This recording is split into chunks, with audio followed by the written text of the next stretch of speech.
بسم اللہ الرحمن الرحیم. السلام علیکم. میں ہوں سیبی کاظمی. آپ دیکھ رہے ہیں فیس بک اور یوٹیوب. 7 تاریخ ہے, تیسرا ویلاگ ہے. اہم خبریں پہلے آپ کے سامنے رکھ دوں. سب سے پہلے تو اقوام متحدہ میں عمران خان کا کیس دائر ہو چکا ہے. خان نے بازی پلٹ دی. اب اگلا آپشن کیا ہوگا, اور اس کے ساتھ ساتھ جو امریکی صدارتی امیدوار کا پہلی دفعہ اعتراف کے خان کی حکومت امریکہ نے گرائی, اور ساتھ ہی رہائی کا بڑا مطالبہ بھی سامنے آ گیا. چینی سفیر بھی متحرک ہو گیا. علی امین گنڈا پور کی واپسی پر حکومت اس وقت سخت پریشان ہے. معاملات ان کے ہاتھ سے نکل رہے ہیں, اور علی امین کی واپسی کا پہلا نتیجہ بھی سامنے آ گیا. گھٹنے ٹیکنے پر حکومت مجبور. چیف جسٹس منصور علی شاہ کا نوٹیفیکیشن قاضی کے آخری دن, اور مولانا نے نواز شریف اور زرداری کے ساتھ ملاقات سے انکار کر دیا. ملاقات کے بعد کیا معاملہ ہوا؟ شہباز شریف کیوں اسرائیلی وزیراعظم سے منہ چھپاتا رہا؟ بڑی دلچسپ وجہ. اور یزیدی لشکر کی فلسطین کانفرنس میں مگرمچھ کے آنسو بہاتے ہوئے پاکستانی بچوں کے ساتھ کیا سلوک کر رہے ہیں. کے پی ہاؤس سیل کر دیا گیا. وفاق اور خیبر پختونخوا کے رابطے ختم. ایک اور سانحہ مشرقی پاکستان کی کیا تیاری کی جا رہی ہے. عمران خان کے بعد آج علیمہ خان نے بھی مکہ لہرا دیا. اور گرفتار نابالغ بچوں کی میں نے بات کی. نوجوان نئی نسل بھی خان کے لیے کیسے ڈٹ گئی وہ میں آپ کو بتاتا ہوں. وکلا اور ججز نے عدلیہ کے ساتھ کھڑے ہونے کا اعلان کیا. اور گنڈا پور کی بارے میں جو بڑی اہم انفارمیشن ہے وہ بھی میں آپ کے سامنے رکھتا ہوں. جو سب سے پہلے تو مین سٹریم میڈیا کی ابھی خبر منصور علی شاہ کے نوٹیفیکیشن کی جاری ہونے کی, تعیناتی کی. اب یہ چیزیں کنفرم ہو رہی ہیں کہ وہ معاملات جن کی ہم بات کر رہے تھے وہ طے ہو رہے ہیں. پنڈی اور اسلام آباد میں سب اچھا نہیں ہے, عدلیہ کے اندر بھی سب اچھا نہیں ہے, اور اس سیاستدانوں میں خاص طور پر نون لیگ پیپلز پارٹی کے معاملات بھی واضح تقسیم. بلاول وزیر اعظم کا سن کے نون لیگ اس وقت سخت پریشانی میں ہے, اور تحریک انصاف پھونک پھونک کر قدم اس وقت رکھ رہی ہے. گنڈا پور نے جو پارلیمنٹ میں بات کی وہ سچی ثابت ہوئی کہ ایک شخص کے نظام کی جو بدلنے کی کوشش وہ نہیں ہوگی, اور مین سٹریم میڈیا نے وہ کنفرم بھی کر دیا. ذمہ دار ذرائع بھی یہ بات کر رہے ہیں کہ چیف جسٹس منصور علی شاہ کی نوٹیفیکیشن کی سمری جو بھیج دی گئی ہے, یعنی آنے والے چیف جسٹس کے طور پر وہ سامنے آئیں گے. اس حساب سے جو عمران خان نے 4 شرائط انہیں دی تھی اس میں سے پہلی شرط پوری ہو رہی ہے, وہ جسٹس منصور علی شاہ کی تقرری کا نوٹیفیکیشن ہے. 25 اکتوبر تک کنفرم معاملات ہوں گے. جب تک قاضی صاحب نے جاتا نہیں میں تو اس پہ سوچوں گا. بہرحال آئینی ترامیم پر جو بحث کا معاملہ ہے, اور کارکنوں کے خلاف جھوٹے مقدمات اور سیاسی قیدیوں کی رہائی, یہ عمران خان کی باقی 3 شرائط تھیں. اور ظاہر انتخابات کا معاملہ عمران خان خود آ کے کریں گے. اب میرے خیال میں علی امین پر ہاتھ تھوڑا ہلکا کر دینا چاہیے. عوام کو جانے انجانے میں آپ کو پتہ ہے رگڑا کو زیادہ ہی لگ جاتا ہے. وہ خان جب تک خود اعلان نہ کرے علی امین گنڈا پور غدار ہے اس وقت تک یہ نہ مانے. دیکھیں ان کے سمجھنے کے لیے پاکستان کا میڈیا اگر واردات کر رہا ہو, غریدہ فاروقی کہہ رہی ہو, حسن ایوب کہہ رہا ہو, سہیل بڑائچ یا رؤف کلاسرا کہہ رہے ہوں, تو پھر آپ سمجھیں علی امین گنڈا پور غلط آدمی نہیں ہوگا. تحریک انصاف کے دیکھیں کتنے لوگ چھوڑ کر گئے. کبھی نون لیگ کے صحافیوں نے ان کے بارے میں کبھی ان کا نام نہیں سنا, لیکن جو ہی علی امین گنڈا پور واپس آیا جس پر آج عمران خان کا موقف آنا تھا, پنجاب حکومت نے فل عمران خان پر ملاقات میں پابندی لگا دی. اور یہ کوشش اب کر رہے ہیں کہ اس پابندی کو 25 اکتوبر تک توسیع دی جائے, کیونکہ انہیں پتہ ہے کہ عمران خان نے 2 منٹ میں یہ بات کلیئر کر دینی تھی. اور اسی لیے انہوں نے یہ واردات کی کہ تحریک انصاف کا ورکر جو اب بدل ہو, اس کے اندر مایوسی پھیلے. اور میں ورکرز کو سب کو ایک مایوسی کے بارے میں بڑی تفصیل سے بتانا چاہیے. دیکھیں یہ منگول مایوسی کا ہتھیار استعمال کرتے تھے. یہ دلوں میں دشمن کے خوف بھی ڈالتے تھے, اور مایوسی پیدا کرنے کے لیے پہلے ظلم کرتے تھے, اس آبادی کو مارتے تھے, غلام بناتے, پھر شہریوں کے اندر مایوسی اور خوف کہ وہ بغیر لڑے ہتھیار ڈال دیتے تھے. یہی کام دوسری جنگ عظیم میں سوویت یونین نے بھی کیا. جب جرمنی کا محاصرہ کیا, پہلے بمباری کی, زمینی حملے کیے, لیکن اصل انہیں جیت تب ہوئی جب جرمن فوج اور شہریوں کو مایوسی کا شکار کیا کہ تمہارے پاس تو وسائل ہی نہیں ہیں, ہم سے لڑ ہی نہیں سکتے. وہ جرمنی کے افسران نے ہتھیار ڈال دیے. ویتنام کی جنگ بڑی مشہور زمانہ جنگ, امریکی فوج کو نفسیاتی طور پر گوریلا جنگ سے جو دباؤ ڈالا, وہ مایوس ہوئے, اور پھر امریکی فوج اور عوام نے اس جنگ کو جاری رکھنے کی جو حمایت ختم کی, تو ویتنام جیسا ملک, چھوٹا ملک, امریکہ سے جیت گیا. وہ ٹرائے فلم آپ نے دیکھی ہوگی, یونانی, وہ بھی ایک بڑا سا گھوڑا ٹروجن بنایا کرتے تھے, اور لوگوں کو دھوکہ دینے کے لیے, مایوس کرنے کے لیے اس میں چند سپاہی محل میں داخل ہوتے تھے. وہ سمجھتے تھے جنگ ختم ہوگی, اور اس مایوسی کی وجہ رات کے اندھیرے میں شہر پر حملہ کر کے قبضہ کر لیتے تھے. تو جدید جنگوں میں بھی یہ نفسیاتی حربے استعمال کیے جاتے ہیں دشمن کو ذہنی طور پر کمزور کرنے کے لیے. اور ہمارے تو نمبر 1 مشہور ہیں, آپ کو پتہ, پروپیگنڈا, جعلی خبریں, مسلسل دباؤ پیغامات, یہ سارا تو ان کا ایک کھیل ہے. تحریک انصاف اس وقت پاکستان کی بقا کی جنگ لڑ رہی ہے. یہ یاد رکھیں, ان معاملات کو سمجھنے کی کوشش کریں, تھوڑی سی تحقیق کریں. ہو سکتا ہے بہت سی چیزیں آپ کے سامنے نہ ہوں جو آپ کو نظر آ رہی ہوں, تو کچھ دیر کے لیے ہو سکتا خاموشی اختیار کر لیں, خان کی کال کا انتظار کریں. انشاءاللہ یہ پیغام جلد آپ تک پہنچے گا. گنڈا پور غدار ہے یا وفادار ہے اور خان اس کا فیصلہ کر دے گا, لیکن اس سے پہلے اپنے لوگوں کا حوصلہ نہ توڑیں. میں دیکھ رہا ہوں لوگ بہت مایوس ہونے تنکا کر کے ایک گھونسلہ بنا کے بڑی مشکل سے یہاں تک پہنچتے ہیں. اب چند لوگوں کے لائکس ہیں, ویوز ہیں, ان کی آپ کو پتہ روزی روٹی لگی ہوئی ہے, وہ اتنی بڑی جنگ کو اس اسٹیک پر نہ لگائیں. اب علی مین گنڈا پور پر ہاتھ کیوں ڈالا گیا؟ اشر باجوہ کی ایک تحقیقاتی رپورٹ آپ دیکھ لیں, آپ کو اندازہ ہو جائے گا. پاکستان کے تمام سیاسی رہنماؤں میں علی مین گنڈا پور 54% پر پورے پاکستان میں سب سے زیادہ ویوز لے رہے ہیں. 20 ملین لوگوں نے اسے دیکھا اور سنا ہے. تو پھر یہ تنقید اور یہ معاملہ سمجھ میں آتا ہے کہ کیوں اس پہ سارا معاملہ ہو رہا ہے. غلطی کوتاہی اس سے ہوگی. لیکن عمران خان کو یاد رکھیں, یہ لوگ کہتے رہے کہ اسٹیبلشمنٹ نے حکومت بنائی, شاہ محمود قریشی پر اسٹیبلشمنٹ کا الزام لگاتے رہے, پرویز الہی پر لگاتار اسٹیبلشمنٹ کا الزام لگتا رہا. پھر یہ شیر افضل مروت پر حالیہ دنوں میں آپ کو دیکھ لیں, وہ اتنی سٹریس لے کے وہ بیچارہ میدان میں لڑنے قابل نہیں رہا, بیمار اور شدید بیمار, اللہ اسے صحت دے.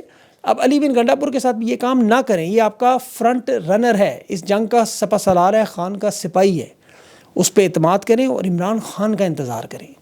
اور اب دیکھیں, میں دیکھ رہا ہوں کہ ایک فیشن سا بنتا جا رہا ہے کہ اسٹیبلشمنٹ پہ تنقید کریں نہ کریں, لیکن پارٹی پر ضرور تنقید کریں. تنقید ایک اچھا عمل ہے, ضرور کریں, اصلاح کے لیے کریں. تنقید برائے تنقید اس سے پھر معاملات الجھتے ہیں. اب ہر شہری کی ظاہر ہے سیاسی چوٹ اس لیول کی ہو سکتا ہے نہیں ہو جس طرح کی آپ لوگوں کی. آپ لوگ زیادہ سمجھدار ہیں, تو اس لیے کوشش کریں کہ اپنے لکھے ہوئے اپنے بولتے ہوئے پر ذرا ذمہ داری سے بات کریں, تاکہ جس دن خان نے کہہ دیا نا, میری بات یاد رکھیں گے, علی امین یا کوئی دوسرا بھی رانگ نمبر, اس کا کیریئر اسی دن ختم ہو جائے گا. یہاں اسد عمر نہیں ٹکا, فواد چودھری, کوئی بڑے بڑے نام آپ کو پتہ ہے کہاں گئے وہ سارے. تو اس لیے اپنے مشن پر فوکس کریں. اور اگر آپ نے کچھ کرنا ہے تو دیکھیں, اس وقت عمران خان کی جیل میں جو ملاقاتوں پر پابندی لگی ہے, اس کے خلاف عدالتوں کے سامنے احتجاج, یہ سب سے بڑا معاملہ ہے. لیڈرشپ کو تیار کریں, خود جائیں, اور سب سے بڑھ کر علیمہ خانم کی رہائی کی پوری کوشش کریں, ان کی عمران خان سے ملاقات کرائیں, پھر وہ جو پیغام لے کر آئیں اس پیغام کو سمجھیں. اب یہ بڑا اہم معاملہ ہے, لیکن اب اس سے بھی اگلا جو معاملہ خان نے دیکھیں کیا ہے, وہ تو اپنا کام کر رہے ہیں. آئینی ترامیم کا معاملہ جو بہت بڑا معاملہ, اسے اقوام متحدہ تک پہنچا دیا. اب یہ تحریک انصاف کی لیڈرشپ دیکھیں چلیں, احتجاج کے معاملے پر یا خان کی رہائی کے معاملے پر یہ لوگ کامیاب نہیں ہو سکے جس طرح ہماری امید تھی, جس طرح ہم لوگوں کی توقعات تھی ان کا. سب سے لیکن اب بڑا جو امتحان ہے وہ یہ آئینی ترامیم کا امتحان ہے. یہ لوگ ابھی بھی عمران خان کے ساتھ دیکھیں ترامیم پر بات چیت کرنا چاہتے, جو میں نے آپ کو 4 شرائط بتائی ہیں ابھی. یہ خان کو ہمیشہ دھوکہ دیتے رہے, اور خان یہ جانتا ہے کہ یہ جو ترامیم آ رہی ہیں اس کے بعد قومی اسمبلی, سینٹ, عدلیہ, ان کی کوئی اوقات نہیں ہے, یہ بالکل مکمل طور پر ختم ہو جائیں گی. اپنی مدت ملازمت توسیع کرنے والے خود کریں گے, 3 سال کریں, 5 سال کریں, 10 سال کریں. ریٹائر ہونے کے بعد خیر ابھی بھی ان کو کوئی نہیں پوچھتا, پھر بالکل ہی کوئی نہیں پوچھے گا کہ کیا کیا کیا نہیں کیا. تحریک انصاف کی قیادت کو, اپنے رہنماؤں کو, اپنے ایم این ایز کو, خاص طور پر اپنے سینیٹرز کو, انہیں محفوظ کرنا بہت بڑی ذمہ داری ہے. کیونکہ اس وقت جو سب سے بڑا مسئلہ ان کے لیے بنا ہوا آئینی ترامیم ہے. اگر آئینی ترمیم ناکام ہوئی تو حکومت دسمبر سے پہلے ختم ہو جائے گی, یہ میری بات یاد رکھیے گا. اور مولانا فضل الرحمان, آپ کو پتہ ہے اس پہ ایکسٹینشن پہ اور آئینی عدالت کے قیام پر حکومت کا ساتھ نہیں دے رہا. یہ جو فلسطین کے نام پہ انہوں نے نوٹنکی کی آج, اس میں نوٹنکی اس لیے کہ دیکھیں سینیٹر مشتاق پچھلے 1 سال سے مسلسل فلسطین کے حق میں احتجاج کر رہے ہیں, لیکن Jamaat Islami all parties conference میں انہیں نہیں لے کے گئی. اب وہاں اس میٹنگ میں دیکھا کون بیٹھا ہوا تھا, ایمل ولی خان. ذرا اندازہ کریں, ایمل ولی خان, عبدالعلیم خان, یہ استقام پارٹی والا. یہ فلسطین کی کانفرنس ہی آئینی ترامیم کی مشاورت کر رہے تھے. اس میں بلاول کیا باتیں کر رہا تھا کہ جی عراق پر جو حملہ ہوا فالس فلیگ تھا, پھر یہ جو 7 ستمبر کو ہوا مڈل ایسٹ میں وہ بھی فالس فلیگ تھا. اب یہ ساری واردات بتا رہا ہے, اگر یہاں پہ کہہ دیتا 9 مئی کا جو حملہ ہوا وہ کیا تھا, کیونکہ تانے بانے تو وہی ہیں. اب شہباز نے ہم نیچے سے پیر مارا ہوگا, پگلے بس کر دے, اب کیا رلائے گا, اس کے بعد یہ خاموش ہو گیا. یہاں لیکن مولانا فضل الرحمان صاحب یہ واردات سمجھ گئے, انہوں نے آئے خطاب کیا اور چلے گئے. نہ نواز شریف سے انہوں نے کوئی لمبی چوڑی ملاقاتیں کی, نہ زرداری سے کی, کیونکہ مولانا کو پتہ تھا کہ یہ واردات کرنا کیا چاہتے ہیں. اب تحریک انصاف کو چاہیے کہ اسد کیسر کے ذمہ یہ کام لگائیں, مولانا کے ساتھ اپنے تعلقات ٹھیک کریں, یہ بڑا اہم معاملہ ہوگا. اب اس میں عمران خان کی دیکھیں حکمت عملی کو آپ داد کیسے دیں کہ یہ بازی خان پلٹنے کے لیے کیا کر رہا ہے, اور انہیں تو ابھی سمجھ ہی نہیں آ رہی یہ معاملہ آیا کہاں سے ہے. یہ آئینی ترامیم کا معاملہ اتنا بڑا ہو چکا ہے کہ یہ اقوام متحدہ میں جا پہنچا. خصوصی نمائندے کو عمران خان کی طرف سے اپیل دائر کی گئی. اقوام متحدہ کے جو ججز ہیں, وکلا ہیں, آزادی کے خصوصی نمائندے ہیں, مارکیٹ سپرٹ اس کا نام ہے, ان آئین میں جو مجوزہ ترامیم ہے اس کے حوالے سے جو اپیل کی گئی ہے, کیونکہ حکومت اس ہفتے میں پاس کروانے کی پوری کوشش کرے گی. عمران خان نے اس اپیل میں لکھا کہ اپریل 2022 سے جب سے مجھے عہدے سے ہٹایا گیا. اچھا, یہاں پر بڑی اہم بات یاد رکھیں, اب جو امریکہ کی صدارتی امیدوار ہیں ڈونلڈ ٹرمپ اور کملا ہیرس کے مقابلے میں الیکشن لڑ رہی ہیں, ڈاکٹر جلٹ اسٹین, انہوں نے ابھی ایک ٹویٹ بھی کی ہے. اور یہ کسی عام بندے کی نہیں، امریکہ کے صدارتی امیدوار ہیں. اس نے کہا عمران خان کے خلاف جتنے بھی کیسز بنے ہیں وہ امریکہ نے بنائے ہیں، اور عمران خان اور ان کی جو سیاسی جماعت ہے تحریک انصاف، اسے صرف اور صرف اس پورے پولیٹیکل پروسیس سے، جمہوری عمل سے دور رکھنے کے لیے باقاعدہ طور پر امریکہ کی حمایت یافتہ عدم اعتماد کمپین یہ انہوں نے ذکر کیا، اور ساتھ کہا کہ عمران خان کی فی الفور رہائی کا مطالبہ. یہ بہت بڑی اسٹیٹمنٹ ہے. یونائٹڈ نیشن کے ورکنگ گروپ کی اسٹیٹمنٹ پہلے آ چکی ہے، امریکہ کی قرارداد آ چکی ہے. اب اس ٹویٹ کو اس تناظر میں دیکھتے ہوئے آپ آئینی ترامیم کے معاملے کو اقوام متحدہ میں جاتا ہوئے دیکھیں. یہ اپیل عمران خان کے جو وکیل ہیں ایڈورڈ جیرلڈ ہیں اور جینیفر رابنسن، ان کے ساتھ ایک اور ہیں، وہ انہوں نے تینوں نے کی ہے. اس میں آزادی، قانون کی حکمرانی، پاکستان کی عوام کے بنیادی حقوق، اور سب سے بڑھ کر عمران خان اور ان کی جماعت کے تحفظ کے لیے سنگین خطرہ. اب انہوں نے اس میں اپیل میں بتایا کہ سپریم کورٹ کا دائرہ کار جس طرح بڑھایا جا رہا ہے، آئینی عدالت کو منتقل کر کے یہ بنیادی حقوق کو پامال کریں گے، اور چیف جسٹس کا انتخاب کر کے، جس کے لیے دیکھیں اندرونی واردات تو یہی ہے کہ عدالت میں جو تقرریاں کریں، پھر سیاسی مداخلت کریں، عدلیہ کی آزادی کو سلب کریں، پاکستان کی فوج اور سیکیورٹی اداروں کے جو اقدامات ہیں ان کا عدالتی جائزہ لیا جاتا ہے، اس کا احتساب کرنا ہے، وہ مکمل طور پر ختم ہو جائے. اور سب سے بڑھ کر اہم نقطہ عمران خان کا فوجی عدالت ملٹری ٹرائل جو ہے وہ معاملہ، وہ مقدمہ چلانا. اب اس پہ اقوام متحدہ کی ورکنگ رپورٹ پہلے آ چکی ہے. پاکستان کے الیکشن پر امریکہ، برطانیہ، کینیڈا سمیت قراردادیں آ چکی ہیں کہ عمران خان اور ان کی جماعت کے ساتھ جو سلوک ہو رہا ہے وہ پوری دنیا دیکھ رہی ہے. عام طور پر دیکھیں اقوام متحدہ کسی ملک کے جو آئینی معاملات ہیں یا ترامیم، اس میں دخل اندازی نہیں کرتی، اندرونی معاملہ ہے. لیکن جب یہ آئینی ترامیم بنیادی حقوق سے، عدلیہ کی آزادی سے، قانون کے نظام سے اور خود مختاری پر آ جائے، تو پھر اقوام متحدہ انٹرنیشنل قوانین ہے، اور یہ انٹرنیشنل قوانین انسانی حقوق کا ایک معاہدہ ہے جس میں پاکستان کو پھر وہ ایڈوائس بھی کر سکتے ہیں، بلکہ بین الاقوامی دباؤ، تجارتی پابندیاں، سفری ویزے، یہ بہت سارے معاملات ہیں. کیونکہ یہ سول اور سیاسی ایک معاہدہ ہے، ICCPR international covenant of civil and political rights کے نام سے، آپ چیک کریں گوگل پہ جا کے. اقوام متحدہ اس کی پابند ہے کہ یہ پھر اپنا اثر و رسوخ استعمال کرے. اب اس پہ جو دیکھیں حالیہ واردات PDM کی، یہ ہمیں تو یہ چورن بیچتے رہے کہ جی بچوں کو پڑھانا ہے دشمن کے، ہم نے یہ کرنا ہے، ہم نے اپنے بچوں کے ساتھ جو ظلم اور زیادتی ہے یہ سارا اس قرارداد کا حصہ بنے گا. نواز شریف کی منافقت آپ دیکھیں، اعلیٰ درجے پہ وہ فائز ہیں اس وقت، کہ فلسطین کے بچوں کی کہتے ہیں تصویر دیکھ کے اس کا دل کا خون کے آنسو روتا ہے. پاکستان کے چھوٹے چھوٹے معصوم بچے اس شدید گرمی میں، پریزن وینوں میں، جیلوں میں، مطلب عمران خان کے لیے وہ گھروں سے نکلیں. اب میرے خیال میں تحریک انصاف کو سارے کیسز اکٹھے کرنے چاہیے، اور یہ جو پٹیشن ہے پوری کی پوری اقوام متحدہ میں جمع کروائیں. اس کے علاوہ آج جو وکلا نے کیا وہ بھی بڑا اہم معاملہ تھا کنونشن میں. آپ کو پتہ ہے اس پہ بھی اسلام آباد ہائی کورٹ بار جو تھی وہ اسلام آباد ڈسٹرکٹ بار تھی، اسلام آباد بار کونسل تھی، اس سب کے وکلا وہاں موجود تھے، اور انہوں نے یونینیمسلی متفقہ طور پر آئینی عدالت کو مسترد کیا، جوڈیشل پیکج کو مسترد کیا، اور قرارداد منظور کی کہ آئین کے خلاف ہم کام نہیں ہونے دیں. یہاں کے حامد خان جیسا بندہ بھی قاضی کے خلاف بول پڑا کہ قاضی کہلانے کے قابل نہیں ہے. اس کی خاطر میں نے عمران خان سے جنگ لڑی. وہ کہتے ہیں مجھے نہیں پتہ تھا یہ ملک کی عدلیہ تباہ کر دے گا. خیر اب وہ جانے والا تو اس لیے کہہ رہے ہوں. قاضی صاحب بھی کہتے تھے میں سوشل میڈیا نہیں دیکھتا، اب انہیں بڑے بڑے تھم نیل پر وہ کہتے ہیں ججز کے بارے میں لکھ کے یہ لائکس کی خاطر کرتے ہیں.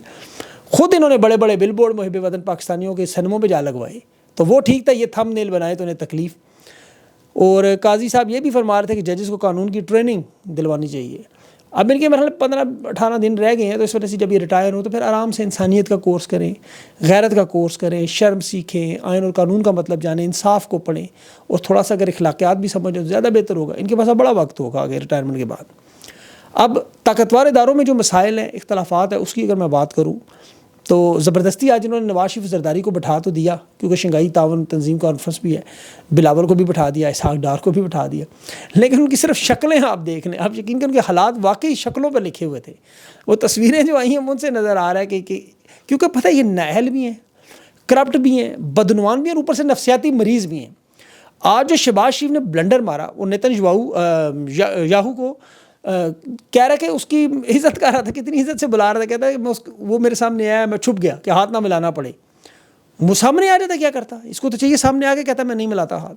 لیکن بندر کے ہاتھ میں اس طرح آ جائے تو پھر یہی ہوتا ہے. چین سے یہ پیسے مانگتے رہے، بار بار دورے کرتے رہے، چین کہتا رہا آدمی استحکام لے کر آؤ، ملک میں سیکورٹی کے حالات ٹھیک کرو. یہ جواب میں آئینی ترامیم لے آئے تحریک انصاف کو دبانے کے لیے، ڈھونڈ کر چھوٹے چھوٹے بچوں کو اغوا کرنے کے لیے، عورتوں کو مارنے کے لیے، اپنے مسلح جتھے عورتوں پر کھلے چھوڑ دیتے تھے, بچوں پر چھوڑ دیتے. اب کراچی میں واردات ہوئی اور چین کے آپ کو پتہ ہے وہ 4 عہدے رکھنے والا وفاقی وزیر داخلہ بھی, سینیٹر بھی, کرکٹ بورڈ کا چیئرمین بھی, نگران سابق وزیر اعلیٰ بھی, محسن نقوی, اب وہ چینی سفارت خانے میں جس نے ٹھیک ٹھاک انہوں نے بلا کے رگڑا اور دھویا کہ پیسے بھی مانگتے ہو, پھر ہمارے بندوں کو تحفظ بھی نہیں تم فراہم کر سکتے, چھوڑو تحریک انصاف کی جان اور ادھر دھیان دو. انہوں نے جواب میں تحریک انصاف کے جو پکڑے لوگ تھے ان کے چہروں پر کپڑے لگا کے دہشت گردوں کی طرح وہ لے آئے سامنے. اب وہ جو اصل دہشت گرد بجا کے مطلب وہ پٹاخے بجا کر نکل بھی گئے, 2 چینی شہری بھی وہ مار گئے اور اس میں ان کو پتہ ہی نہیں چلا. کہہ رہے جی ہمارے سرپرائز تھا, اور انہوں نے اس کے جواب پھر کہہ دیا خیبر پختونخوا اس جگہ سیل کر دیا. مشرقی پاکستان پتہ نہیں بنانا چاہتے ہیں, اسے سیل کرنے سے کچھ نہیں ملے گا. اب دیکھیں وہاں پر جو رہائش پذیر فیملیز ہیں انہیں 24 گھنٹے کے اندر اندر خالی کرنے کا نوٹس بھی دے دیا کہ جی بلڈنگ رولز کی خلاف ورزی ہے, لیز پوری ہو چکی ہے 2006 میں. ابھی 2006 میں پوری ہوئی ہے تو 2024 میں 18 سال کے بعد انہیں یاد آیا. لیکن دوسری طرف نمبرز بھی پورے کر رہے ہیں, خیبر پختونخوا پہ حملے بھی کر رہے ہیں. ابھی سوات کے ایک منتخب نمائندے ہیں NHR سے سہیل سلطان صاحب, ان کے خلاف ریفرنس بھیجا ہے کہ یہ ڈپٹی اٹارنی جنرل رہ چکے ہیں, سرکاری ملازم 2 سال الیکشن نہیں لڑ سکتے, اسے نائل کیا جائے.